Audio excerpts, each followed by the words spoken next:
Hello everyone, welcome here at La Arnie's Kitchen and Food Creations.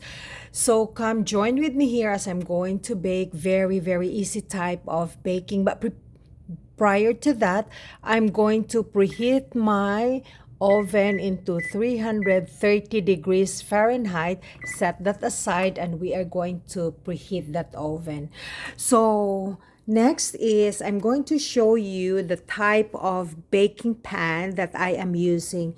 This is the type of baking pan, and then there's a division. I got this one from Stokes. It's a baking store or stores for plates, spoon and forks, or it's a specialty store down in Cornwall.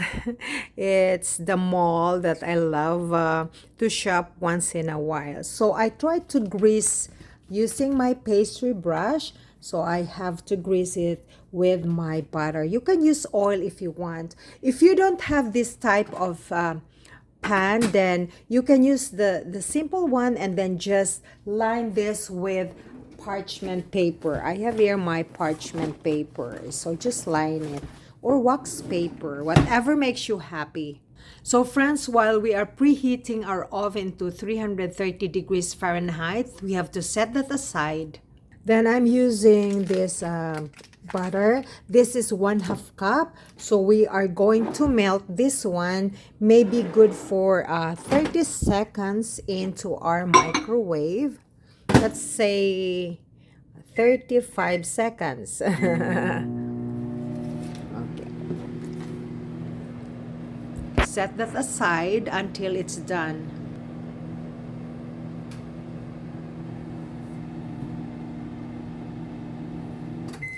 Okay, it's done. So this is our melted butter.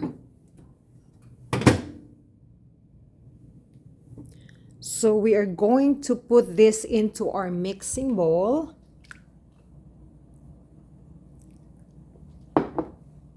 So friends, that is our 1/2 cup of butter. You can use compound butter, or even if you run out of butter, then you can use margarine if you want.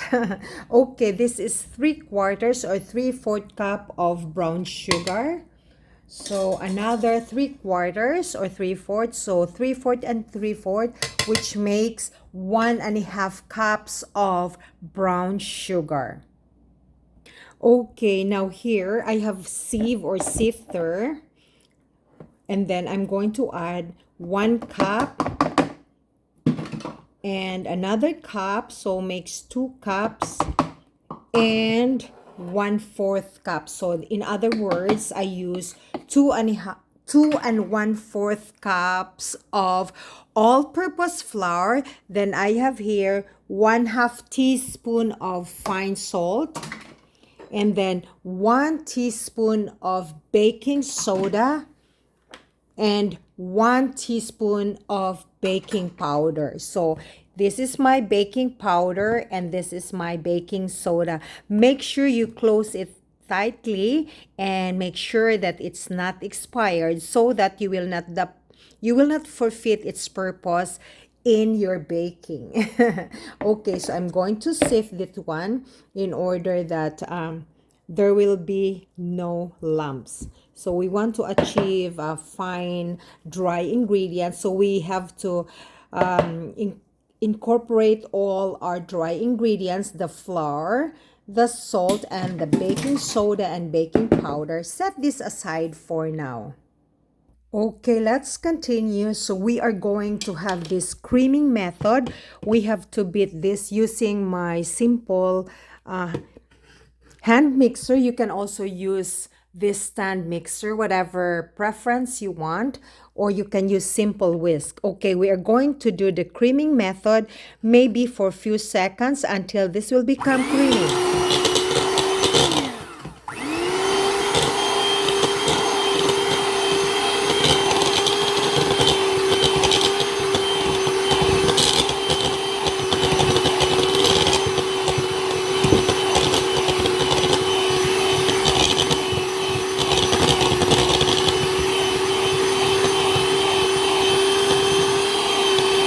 Okay, we'll turn this off for now. Okay, beautiful. And then we're going to add 2 large eggs.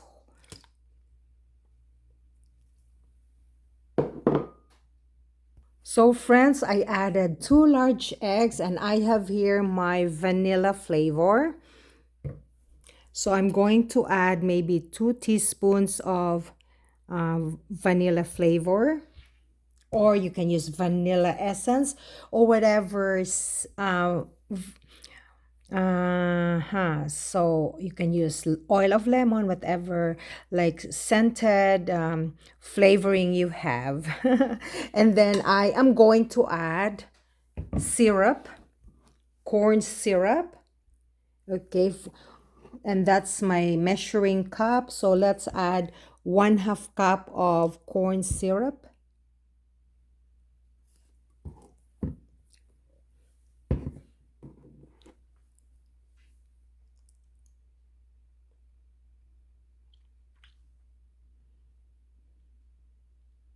So by the way, friends, I am sharing with you very, very easy type of baking, and we are making butterscotch bars.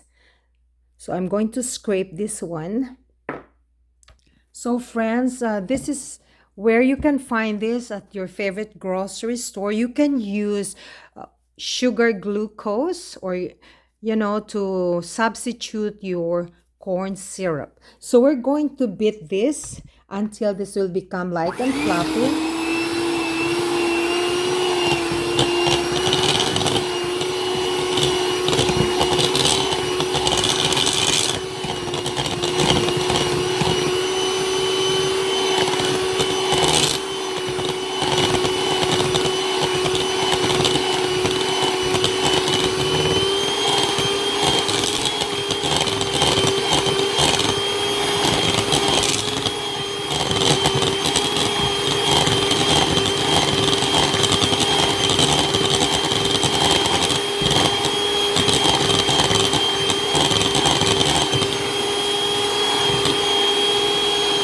Beautiful. Remember, friends, cooking and baking, they always make fun and easy here at our little kitchen. You can always try to check my Facebook page at La Arnie Mary or La Arnie's Kitchen and Food Creations.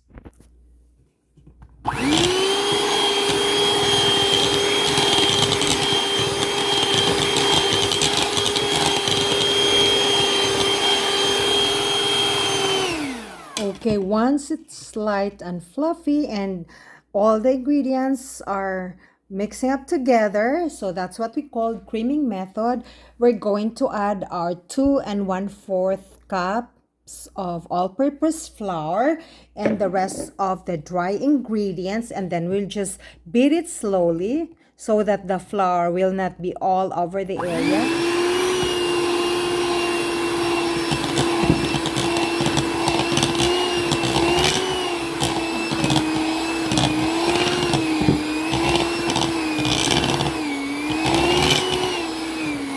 Sorry for the noise.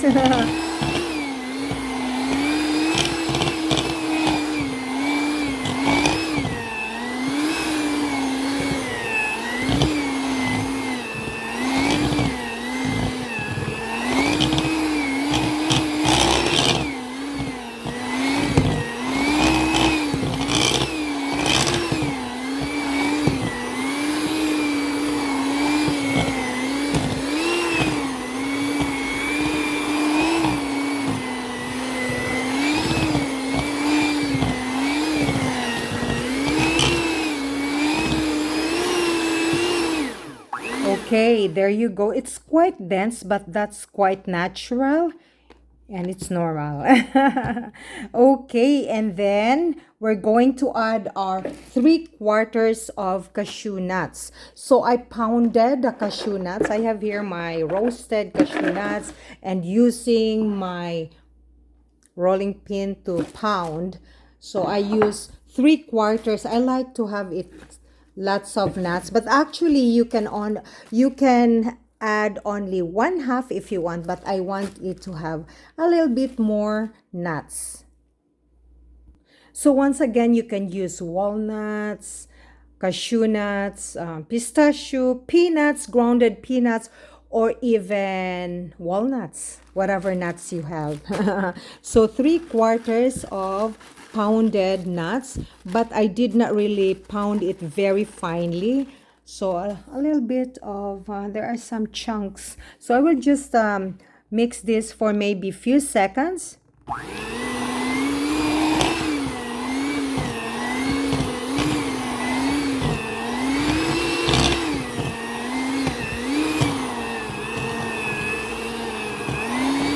Okay, beautiful. It's done. So I'm going to unplug it from the source and then pour this one into our baking pan. So once again, this is the type of consistency we have. It's a little bit more dense, but that's quite normal. And then we're going to pour this into our baking pan. By the way, wonderful friends, I decided that even I grease that with butter, but I will just put liner, which is parchment paper, so that it's easier for me to take it out afterwards. Wonderful friends, the butter mixture is quite sticky, so just dip your spatula or your scraper into the water and then just level it.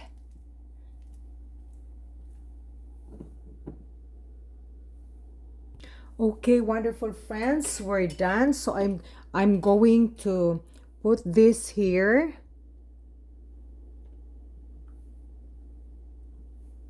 So press it all the way down.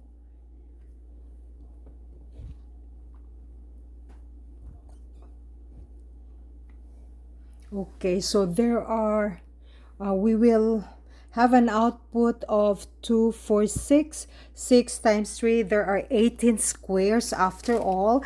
So I'm going to put some sliced almonds on top just to have a little beauty in our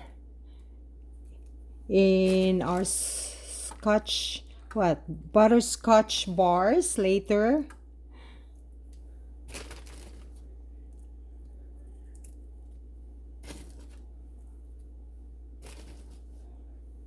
But that can be very optional, friends.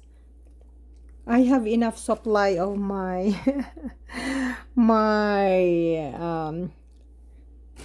almonds, sliced almonds, so I just would like to use that up. Okay, there you go. Beautiful, beautiful. So we are going to bake this into our oven's middle rack at 330 degrees Fahrenheit for 30 minutes or half an hour.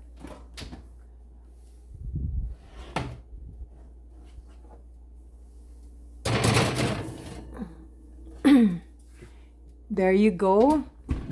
Then we're going to set our timer to half an hour or 30 minutes. Set that aside and then we'll check it back after it's done. Okay, wonderful friends, I'm just showing you that this type of pan, this can be taken out like that, or maybe you can order it from Amazon or go to the baking stores. Maybe you can find this one, this type of baking pan. By the way, wonderful friends, once the output is done, once we bake it, once we've finished baking it, and then you have to let it cool down until such time that you're going to slice your butterscotch bars, and then you can cut or wrap it into this water cellophane plastic, colorful ones. You can wrap it in plain color, yellow, blue, green, red, or gold. So it depends upon your discretion, friends, or you can just leave it as it is. But if you want to give it away, like give it to somebody as a present, or sell it, then you might as well wrap it. So it depends. So these are water cellophane, and I got this from the Philippines when I went the last time. I bought lots. And so you can buy this at the school supplies area or department.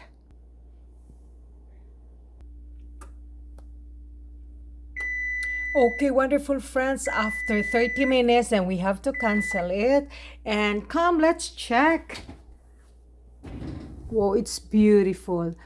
Now, because I did not spread it evenly, so at the middle portion, it is protruding. But this is good to go. This is beautifully baked, and so I have to take it out and so you can see up close and personal. There you go, wonderful friends. This is the output of our freshly baked butterscotch bars. And so I will try to let this cool off a little bit. And so afterwards, I'm going to wrap it into my plastic water cellophane. So the color is so beautiful. The aroma is so enticing. It's very tempting. Okay, thank you, wonderful friends, for watching La Arnie's Kitchen and Food Creations. Till the next time, friends.